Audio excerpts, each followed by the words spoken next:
Okay, let's unpack this. You're thinking about Hong Kong, maybe moving there, and you want to figure out the fitness scene, right? Right? And you shared this really useful article from moveandstay.com. Yeah, and these guys, Move and Stay, they've been helping expats and travelers find their way around Asia for what, over 25 years? Exactly. So they should have some solid insights. Our mission here is basically to dig into their take on Hong Kong fitness. Yep. Pull out the most valuable stuff. So you can figure out what works for you without getting totally lost in all the options.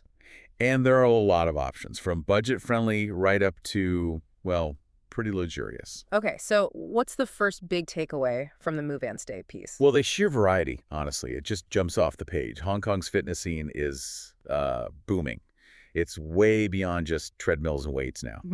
Right. It's not your old school gym setup anymore. Not at all. They make it clear it's dynamic, constantly changing. So Move and Stay mentions specifics, like if you're into high-intensity stuff. Oh, yeah. They point to things like CrossFit, specifically CrossFit 852. Functional movement, Olympic lifting, that kind of thing. Oh, tense. Definitely. Or there's F45, which is more group-focused cardio and weights. I've heard of that one. And HIIT 45, too, which sounds like it really zeroes in on treadmill interval training. So lots for people who like to push hard. Absolutely. But what's great is that Move and Stay doesn't just focus on that. They also highlight the other end of things. Like more mindful stuff. Exactly. Yoga, Pilates. Tons of studios, apparently. They mention Amico Studios specifically. What's their focus? It sounds like a mix of yoga, Pilates, even some dance. Interesting blend. And Flex Studio, too, which seems well known for Pilates, yoga, and bar. So the message is basically, whatever your style, you'll probably find a fit. That seems to be the core message, yeah. Yeah. Hong Kong's got you covered. Now, what about places that are maybe a bit different? Not the big chains. The boutique scene. Move and Stay says that's really thriving, too. Smaller places, often with a strong community vibe. That can be really appealing, especially if you're new somewhere. Totally. And they give some cool examples, like lights out, What's that? boxing, and fitness, but with, like, a party atmosphere. Mm. Sounds energetic. Oh, okay. Different. Then there's Fitness B that one's women only, which is a plus for some, and conveniently located, they say. Good to know. And the Studio by Dab, which brings in MMA elements. So these places offer something more specific, maybe. Yeah, and potentially a more, connected experience than a huge gym. You might actually get to know people. That makes sense. Okay, let's talk practicalities, convenience. Hong Kong's a busy place. Oh, for sure. And finding a gym that fits your routine is key. Move and Stay really stresses this. Location, location, location. Pretty much. They point out that Central and Hong Kong Island are just packed with gyms. They mention Torque for HIA, Impact for MMA. XYZ for cycling. Yep, that one too. Loads of choice there. What about outside Central? Kowloon? Diverse options in Kowloon is the message. And they suggest checking out local community centers too. Sometimes you find great stuff there. Good tip. And the new territories? Often larger facilities out there, potentially cheaper memberships, and maybe even some outdoor training possibilities. Right, so it pays to look around depending on where you live and work. Absolutely. It's about making it easy to actually go. Okay, let's talk money. Moving is expensive. Fitness can be too. Does Move and Stay cover affordable options? They definitely do. This seems important.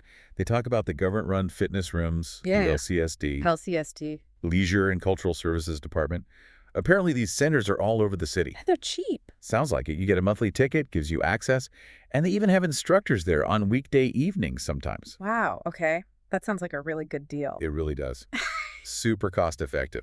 Plus, community sports centers offer cheap classes too: badminton, basketball, dance, aerobics, loads of stuff. So you really don't have to spend a fortune to stay active. That's the clear message.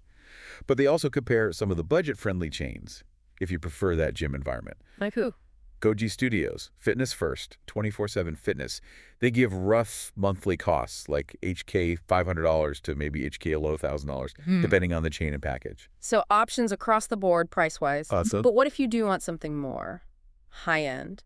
The luxury experience. Hong Kong caters to that too, for sure. Move and Stay touches on the premium gyms. What makes them premium? Just fancy equipment. That's part of it, state-of-the-art gear, but also spa services. Ooh, like massages. Yeah, massage therapy, aromatherapy, steam rooms, saunas. Pure Fitness gets a shout-out for having impressive facilities like that. Relaxation lounges, even. Nice. A proper treat. And they mentioned a specific example of the WM Fitness Power Workout at the WM Hotel. What's special there? Well, it has top-end Technogym equipment, and an infinity pool overlooking Sai Kung. Okay, wow, that's definitely premium. It is. And Move and Stay, dealing with expats for so long, probably understands that for some people, especially maybe those relocating for work, these places offer more. Like networking or convenience. Yeah, maybe a built-in community, plus high service levels, towel service, nice toiletries, guest passes.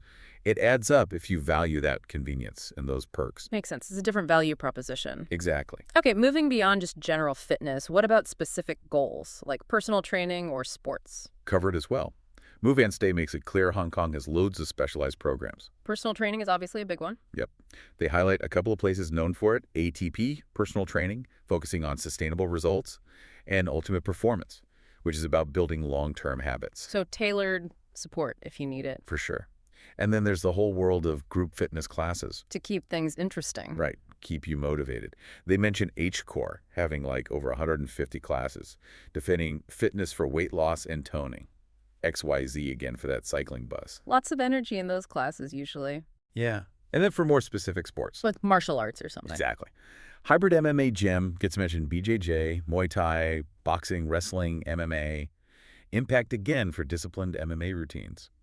Lights Out for boxing. And even things like Pilates and bar can be sport-specific training, right? For conditioning. Absolutely. Flex Studio comes up again there. So the advice seems to be explore, maybe try some trial classes. Good advice. Find what clicks. What about families if you're moving with kids trying to keep everyone active? That's included too, which is thoughtful. Move In Stay points out family-friendly options. Like kids classes. Yeah, structured programs designed for different ages. They mention Jab Kids at the studio by Jab, and Flex Studio also has kids programs, making it fun. That's key for kids. Definitely. And family membership deals can make it more affordable. Some places might even have childcare. Oh, that's a huge plus. Isn't it? And they even mention parent-child classes like postnatal yoga at the studio in Sai Kung, a nice way to bond and get fit. That sounds lovely. The main thing seems to be finding places with age-appropriate stuff and just a welcoming vibe for families. Move and Stay's experience with relocations probably makes them sensitive to this. Makes sense. Okay, last area, innovation. Fitness is always changing. What's new or convenient in Hong Kong, according to Move and Stay? Well, the 247 access gyms are a big one for convenience. Anytime fitness is mentioned is an example. For people with crazy schedules. Exactly. Shift workers, busy execs, and then there are all the fitness apps. For tracking and motivation. Yeah, personalized plans, often integrating with gyms or wearables. And virtual training, is that catching on? Seems so. The flexibility is huge. Being able to do a class from home during your lunch break or, whenever you can fit it in, that's a real game changer in a busy city. Okay, so that's a lot to take in. It really is. So bringing it all together, what's the bottom line for someone listening trying to figure out fitness in Hong Kong using these insights from moveandstay.com? I think the main message is the choice is vast, seriously diverse. Yeah, from the super affordable government places right up to those pretty swanky hotel gyms with views. Exactly. And everything in between: general fitness, niche boutiques, specialized training. So hopefully this conversation, drawing on Move and Stay's deep knowledge of the region, gives you a much clearer map of the territory. Right. You've got options no matter your budget or your preferred style. But here's the thing to really mull over now. What actually motivates you? What kind of place, what kind of workout is going to make you stick with it long-term in a new city? That's the million-dollar question, isn't it? Is it community, convenience, luxury, a specific goal? What does your ideal fitness journey in Hong Kong actually look like? That's something to really think about as you start exploring all these fantastic options Move and Stay has laid out.